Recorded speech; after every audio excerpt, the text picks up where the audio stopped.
हे guys welcome back to our YouTube channel DcodeBits. So guys आजचा आपला topic आहे development tool, web development tool. So जेव्हा आपण वेब डेव्हलपमेंट करत असतो, एखादा कोड करत असतो जावास्क्रिप्ट मध्ये, तेव्हा त्या कोडचं आउटपुट बघण्यासाठी आपल्याला एक टूल लागत असतं किंवा डिबग करण्यासाठी, कोड डिबग करण्यासाठी आपल्याला टूल लागत असतं. आणि त्याच टूल बद्दल आपण आज बघणार आहोत, शिकणार आहोत. सो चला सुरू करूया. आजचा आपला topic web development tool. So what is web development tool? So a web development tool allows you to test and debug the JavaScript code. Web development tools are often called dev tools. So जे web development tool आहे तर ते आपल्याला आपला code taste करण्यासाठी किंवा आपला code debug करण्यासाठी आपल्याला खूप हेल्प करत असतं. त्याचप्रमाणे एखाद्या कोडचं आपल्याला जर आउटपुट बघायचं असेल की आपल्याला जे आउटपुट एक्सपेक्ट आहे तर तेच आउटपुट आपला कोड आपल्याला देतोय की नाही देतोय, तर हे आपल्याला जर चेक करायचं असेल, त्याला आपण कोड टेस्टिंग पण म्हणतो किंवा कोड डिबगिंग पण म्हणतो. सो ते करण्यासाठी, ते परफॉर्म करण्यासाठी आपल्याला वेब डेव्हलपमेंट टूलची खूप गरज असते. आणि वेब डेव्हलपमेंट टूल आपल्याला मदत करते किंवा सपोर्ट करतं टेस्टिंग करण्यासाठी कोडची किंवा कोड डिबग करण्यासाठी. सो हे जे वेब डेव्हलपमेंट टूल आहे तर त्याला जावास्क्रिप्ट मध्ये डेव टूल्स पण म्हणतात. सो हे जे आहे वेब डेव्हलपमेंट टूल किंवा डेव टूल्स, सो ते प्रत्येक ब्राउझर मध्ये बिल्ट इन असतं. So modern web browser such as Google Chrome, Firefox, Edge, Safari and Opera and I also. I means Internet Explorer. So ह्या सगळ्या ब्राउझर्स मध्ये जे web development tool आहे ते बिल्ट इन येतं. सो आपल्याला एक्सटेन्शन किंवा असं एखाद्या साईटवर डाउनलोड करण्याची गरज नाही, म्हणजे थर्ड पार्टी यूज करण्याची आपल्याला गरज नाही आहे. तर प्रत्येक ब्राउझर मध्ये हे बिल्ट इन डेव्हलपमेंट टूल आपल्याला मिळत असतं. So generally dev tool allows you to work with a variety of web technologies such as the HTML, CSS, DOM and JavaScript. So जे dev tool असतं तर ते dev tool मध्ये आपण फक्त जावास्क्रिप्टच डिबग नाही करू शकत, तर त्याशिवाय आपण HTML ला पण डिबग करू शकतो किंवा HTML ला चेक करू शकतो. HTML चा एखादा एलिमेंट सिलेक्ट करून त्यावर CSS अप्लाय करू शकतो. त्यानंतर जो डॉम असतो, डॉम ट्री जनरेट होते, तर ते डॉम ट्री आपण बघू शकतो, त्यावर आपण त्या डॉम ट्रीला मॅनिप्युलेट करू शकतो. त्याचप्रमाणे जसं मगाशी म्हटलं तसं जावास्क्रिप्टचा कोड पण आपण डिबग किंवा टेस्ट करू शकतो. So this is about the web development tool. So आता हे वेब डेव्हलपमेंट टूल असतं कुठे आणि याला कोड डिबग करायचा कसं, सो ते आज आपण बघणार आहोत. तर सर्वात आधी आपण आपल्या कोडवर जाऊया. सो आपला हा एक index.html ची फाईल आहे.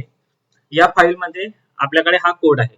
आपण मागच्या सेशन मध्ये बघितलं की या कोडला जर रन करायचं असेल तर आपल्याकडे एक एक्सटेन्शन आहे विजुअल स्टुडिओ कोडचं लाईव्ह सर्व्हर म्हणून. तर ते एक्सटेन्शन आपण कसं इन्स्टॉल करायचं ते आपण लास्ट व्हिडिओ मध्ये ऑलरेडी बघितलेलं आहे. जर तुम्ही बघितलं असेल तर लास्ट व्हिडिओ तुम्ही चेकआउट करू शकता. सो इथे एक गो लाईव्हचा ऑप्शन आहे, यावर आपण जर क्लिक केलं तर आपला हा जो कोड आहे तो ऑटोमॅटिकली रन होईल आणि ब्राउझर मध्ये पोर्ट 5500 वर तो रन होईल. सो इथे आपला कोड रन होत आहे. इथे तुम्हाला सध्या काहीच दिसत नाहीये, कारण आपल्या जर कोड जर बघितला तर आपल्या कोड मध्ये काहीच, आपण बॉडी सेक्शन मध्ये काहीच लिहिलेलं नाही, कोणत्याच प्रकारचा HTML चा कोड केलेला नाही, त्यामुळे आपल्याला इथे तो दिसत नाहीये. तर टायटल मध्ये आपण टाकलंय जावास्क्रिप्ट ट्युटोरियल, तर ते टायटल आपल्याला इथे दिसत आहे जावास्क्रिप्ट ट्युटोरियल म्हणून. सो आता आपण बघणार आहोत की डेव टूल म्हणजे काय किंवा डेव टूल कुठे असतं ब्राउझर मध्ये. सो आपल्याला जस्ट ब्राउझरला इन्स्पेक्ट करायचं आहे. तो इथे जर तुम्ही राईट क्लिक जर केलं तर राईट क्लिकला तुम्हाला बरेच ऑप्शन्स इथे मिळतात. तर सर्वात लास्टचा जो ऑप्शन आहे इन्स्पेक्ट, तर त्यावर आपल्याला क्लिक करायचं आहे. तर आपण हे जे डेव टूल बघतोय तर हे गुगल क्रोम मध्ये बघतोय. तर प्रत्येक ब्राउझरचा वेगळा ऑप्शन असू शकतो. सो गुगल क्रोम मध्ये इन्स्पेक्ट केल्यानंतर तुम्हाला खालती असं एक विंडो दिसते. ही एक विंडो आहे. या विंडो मध्ये बरेच सारे ऑप्शन्स आहेत, तर यालाच डेव टूल म्हणतात. जो एलिमेंट आहे तर यामध्ये तुम्ही HTML चा कोड मॅनिप्युलेट किंवा डिबग करू शकता. त्यानंतर कन्सोल आहे, ते तुम्ही जावास्क्रिप्टचा कोड डिबग किंवा मॅनिप्युलेट करू शकता. त्यानंतर सोर्स आहे, तर सोर्स मध्ये तुम्हाला HTML चे index.html फाईल मध्ये जो काही आपण कोड लिहिलाय तर तो कोड तुम्हाला इथे दिसतो आहे. त्यानंतर ब्राउझरची काही जी स्क्रिप्ट आहे ती स्क्रिप्ट तुम्हाला इथे दिसते आहे. त्यानंतर हे नेटवर्क आहे, नेटवर्क मध्ये जे आपण सर्व्हर सोबत कम्युनिकेशन करतो तर त्या APIs, त्याला आपण APIs म्हणतो, सर्व्हर सोबत कम्युनिकेशन करताना ज्या APIs यूज करतो आपण किंवा जी स्ट्रिंग यूज करतो त्याला APIs म्हणतो. तर त्या APIs आपल्याला इथे दिसत असतात. सो अशा प्रकारे हे सगळे टूल्स आहेत, डेव टूल्स आहेत. आणि इथे आपण कोड शक्यतो आपण कन्सोलचा यूज करतो जावास्क्रिप्ट साठी. तो जावास्क्रिप्टचा कोड जर डिबग करायचा असेल तर आपण कन्सोलचा यूज करतो, आणि एचटीएमएलचा कोड जर आपल्याला मॅनिपुलेट करायचा असेल किंवा चेक करायचा असेल, तेव्हा काही पर्टिक्युलर सीएसएस अप्लाय करायचे असेल तर एलिमेंटचा यूज आपण करत असतो. जसं की इथे तुम्हाला हेड दिसतंय, बॉडी दिसतंय, तर बॉडीमध्ये एखादा एलिमेंट आपण टाकला पॅराग्राफ वगैरे, तर त्याला आपण सिलेक्ट केला आणि त्यावर जर आपल्याला एखादी सीएसएस अप्लाय करायची तर आपण त्या एलिमेंटला सिलेक्ट करून या स्टाईल सेक्शन मध्ये आपण त्यावर सीएसएस अप्लाय करू शकतो. तर जे आपल्याला जी सीएसएस आहे ती लगेच इथे रिफ्लेक्ट होत असते. सो याला आपण डेव टूल म्हणत असतो. तर आता आपण एक प्रॅक्टिकल पण करून बघणार आहे. सो आपण जाऊया आता आपल्या कोड मध्ये. तर एचटीएमएल ला कसं मॅनिपुलेट करायचं, तर त्यासाठी आपण इथे हेडिंग टाकणार आहे. हेडिंग जावास्क्रिप्ट,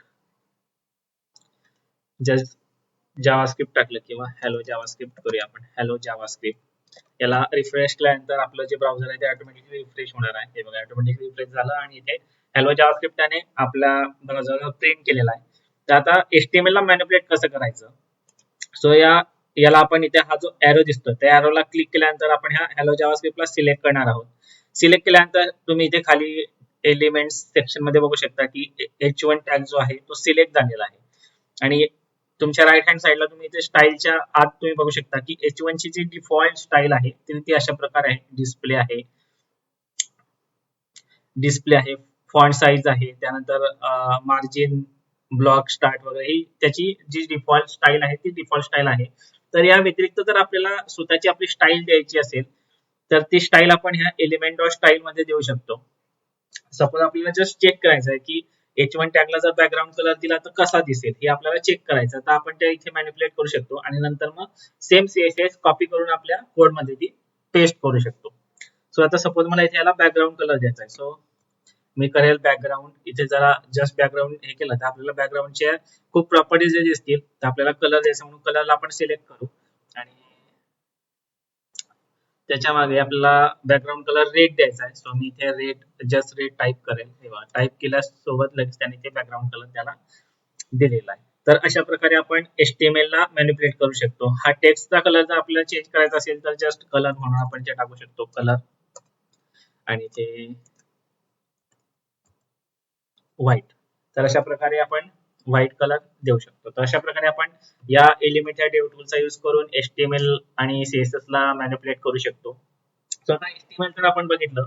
आता आपल्याला बघायचं जावास्क्रिप्ट, पण त्यापूर्वी हे जे आपण इथे मॅनिपुलेट केला किंवा हे जे बॅकग्राऊंड कलर आणि कलर टाकला तर हे तात्पुरतं आहे. जर मी इथे रिफ्रेश केलं तर ही जी सीएसएस प्रॉपर्टी ती रिमूव्ह होऊन जाणार आहे. तर हे डेव टूल जस्ट डिबग करण्यासाठी किंवा आपला कोड टेस्ट करण्यासाठी किंवा एचटीएमएल चं जर बघितलं आपण तर एचटीएमएल ला एखादा कलर देण्यासाठी किंवा फॉन्ट साइज वगैरे हे जस्ट चेक करण्यासाठी की लुक कसा दिसणार आहे, त्याला बॅकग्राऊंड कलर दिल्यानंतर किंवा त्याचा कलर चेंज केल्यानंतर त्याचा लुक कसा दिसणार आहे, तर हे टेस्ट करण्यासाठी हे टूल आहे. जर मी याला रिफ्रेश केलं तर हे जी कलर आहे सीएसएस जी आपण आता दिली होती मगाशी ती न रिमूव्ह झालेली आहे. सो अशा प्रकारे आपण ह्या डेव टूलचा यूज करू शकतो. तर आता आपण बघणार आहोत की जावास्क्रिप्ट मध्ये डेव टूलचा यूज काय होतो किंवा कसा होतो. तर आपण परत कोडवर जाऊया. तर आता जावास्क्रिप्ट लिहिण्यासाठी आपल्याला एक स्क्रिप्ट टॅग इथे घ्यावा लागेल. सो स्क्रिप्ट टॅग आपण इथे घेणार आहोत. स्क्रिप्ट टॅग मध्ये एखादा जावास्क्रिप्टचा कोड आपण लिहू शकतो. तर सध्या आपण कन्सोल डॉट लॉग हे जे स्टेटमेंट आहे तर ह्या स्टेटमेंटचा आपण जावास्क्रिप्टचा कोड डिबग करण्यासाठी मोस्टली यूज करत असतो. सो आपण इथे कन्सोल डॉट लॉग अशा प्रकारे आपण कन्सोल डॉट लॉग हे जे काही स्टेटमेंट आहे आणि हे लॉग जे मेथड आहे तसं आपण यूज करत असतो, आणि यामध्ये एनिथिंग आपण काही देऊ शकतो जे आपल्याला हवं आहे ते. आणि एक सिंपल स्टेटमेंट आपण इथे घेऊया. एक व्हेरिएबल डिक्लेअर करतो मी. आता सपोज एखादा आपल्याला कोड करायचा आहे, एखादा कॅल्क्युलेशन करायचं आहे. So let cal is equal to 10 plus 20. 10 plus 20 आपल्याला कॅल्क्युलेशन करायचं आहे आणि त्याचा रिझल्ट आपल्याला बघायचा आहे की कसा दिसणार आहे. तर तो आपण एचटीएमएल वर तर शो नाही करू शकत. एचटीएमएल वर शो करू शकतो पण त्यासाठी आपल्याला बरेच 3-4 लाईन्सचा कोड लिहावा लागेल. एखादा एलिमेंट घ्यावा लागेल, त्या एलिमेंटला सिलेक्ट करावं लागेल आणि त्या एलिमेंटला सिलेक्ट केल्यानंतर हा जो व्हेरिएबल आहे कॅल, तर या कॅल व्हेरिएबलला त्यामध्ये पॅच करावं लागेल, तेव्हा आउटपुट आपल्याला दिसेल. पण आपल्याला लगेच बघायचं, जस्ट डिबग करायचं. तर ही सिंगल लाईन आपल्याला कधी उपयुक्त आहे आणि या सिंगल लाईनचा यूज करून आपण आपल्या कोडला डिबग करू शकतो. तर इथे आपण ऍडिशन म्हणून त्याचा एक जस्ट नाव देणार आहोत बघण्यासाठी. इथे कॉमा द्यायचा आहे आणि त्यापुढे कॅल हे आपण घेणार आहोत. जस्ट आपण याला सेव्ह केलाय. आपला ब्राउझर ऑटोमॅटिक रिफ्रेश होणार आहे. रिफ्रेश झाल्यानंतर जर तुम्ही कन्सोल मध्ये बघितलं तर ऍडिशन इज 30.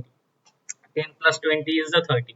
तर अशा प्रकारे आपण जावास्क्रिप्टचा जे डेव टूल आहे किंवा जे कन्सोल स्टेटमेंट आहे, कन्सोल जे आहे, तर ह्या कन्सोलचा आपण या ठिकाणी यूज करत असतो अशा प्रकारे. सो अगदी सोपं आहे. डिबग करण्यालाही खूप इझी जातं. सिंगल लाईन कोड आहे, लगेच तुम्ही काही डिबग करू शकतात. सो अशा प्रकारे तुम्ही डेव टूलचा यूज करून तुमचा कोड डिबग करू शकता, तुमचा कोड टेस्ट करू शकता. सो आता आपण बघणार आहोत जावास्क्रिप्टचा फर्स्ट प्रोग्राम. कारण आता आपण बघितलं कन्सोल डेव टूल म्हणजे काय, आणि आता आपण त्याच डेव टूलचा यूज करून जावास्क्रिप्टचा फर्स्ट प्रोग्राम करणार आहोत. तर हॅलो वर्ल्ड हा कोणत्याही लँग्वेजचा फर्स्ट प्रोग्राम असतो, त्याकरता आपण हॅलो वर्ल्ड हाच फर्स्ट प्रोग्राम करणार आहोत. जसं आपण इथे आता कॅल्क्युलेशन प्रिंट केलं त्याचप्रमाणे आपल्याला जस्ट हॅलो वर्ल्ड हे प्रिंट करायचं आहे. तर अगेन आपण याला मी इथनं रिमूव्ह करतो आणि जस्ट आपल्याला कन्सोल डॉट लॉग आणि यामध्ये हॅलो वर्ल्ड हे आपल्याला जस्ट प्रिंट करायचं आहे. स्ट्रिंग आहे म्हणून आपण इथे सिंगल कोट किंवा double quote anything you want to choose anything. So single quote घेतलाय मी इथे, हॅलो वर्ल्ड टाइप करणार आहे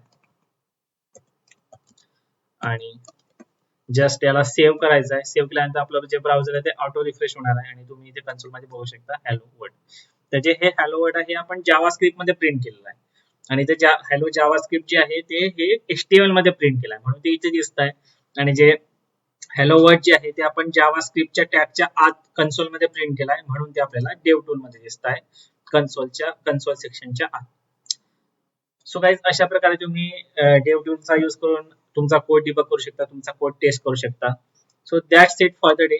आजचा आपण इथेच थांबणार आहोत. आजचा टॉपिक तुम्हाला कसा वाटला ते आम्हाला नक्की कमेंट करून कळवा आणि पुढच्या व्हिडिओमध्ये अशाच एका नवीन टॉपिक सोबत पुन्हा भेटूया. तोपर्यंत धन्यवाद. Please do like, share, comment and subscribe to our channel. Thanks for watching the video.